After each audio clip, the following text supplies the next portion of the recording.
Hello. You might be wondering, where the heck did you get such a cool shirt at, Chelsea? I don't tell my secrets. What did Matt Damon say when a wolf took a bite out of his leg? Oh, how do you like them apples? Welcome to your recap for episode 35, Playing with Wolves. Some of these are just terrible. Like, where does a wolf sit in the movie theater? Anywhere it wants to. I mean, I guess that's true, because if a wolf is in the movie theater, you're probably gonna move.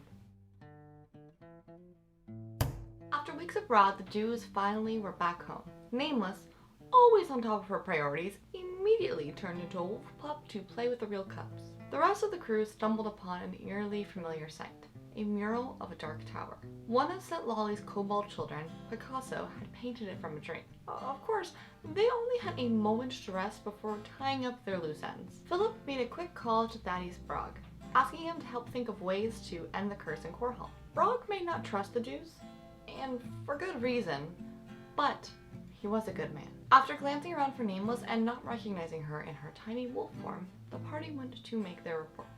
Their patron, Barla Vitagon, was pleased with the Jews' work, although he was a little concerned about having to clear up the deaths of 3 border guards under dubious circumstances. With a lot of information to process, he sent the Jews back home, although Liam had another stop to make first. Meanwhile, Setlali went to report back to Moral. The man they'd asked her to find was alive, but infected. Moral tried to stay collected, though their sorrow manifested in their own unique way.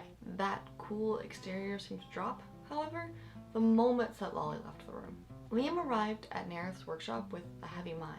He told his trusted friend everything, from his musings about the device to the ethical dilemma he faced when he decided the fate of thousands. While Nerith could only speculate about countermeasures to the curse, he offered much firmer moral advice. Liam Hammerfist would never know if he made the right choice, and he would simply have to accept that. Leaving her wolf form to realize she was alone, Nameless made a quick decision. She left a quick note behind in case she never came back and headed into the Angmar forest with Panther. They snuck through the trees searching for any signs of the bronze wolves or Herrick, and instead came across floating panpipes. As they played a strange lullaby, the pipes asked Nameless to stay. So she decided it was time to leave. Soon after, however, a thick fog rolled in, putting Panther to sleep. Thinking quickly, Nameless polymorphed Panther into a mouse and rushed towards the door as bronze wolves launched their assault. Sylvan commands rang through the trees, and spellbound arrows thudded into the trees around her.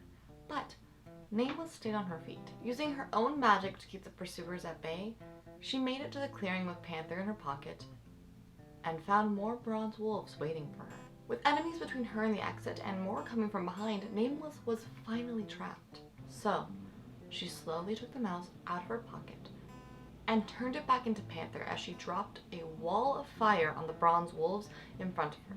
If they wanted to take her, they'd have to beat her. Will Nameless and Panther get out alive? Will the others get there in time? Find out this week on The Natural Ones. Oh yeah.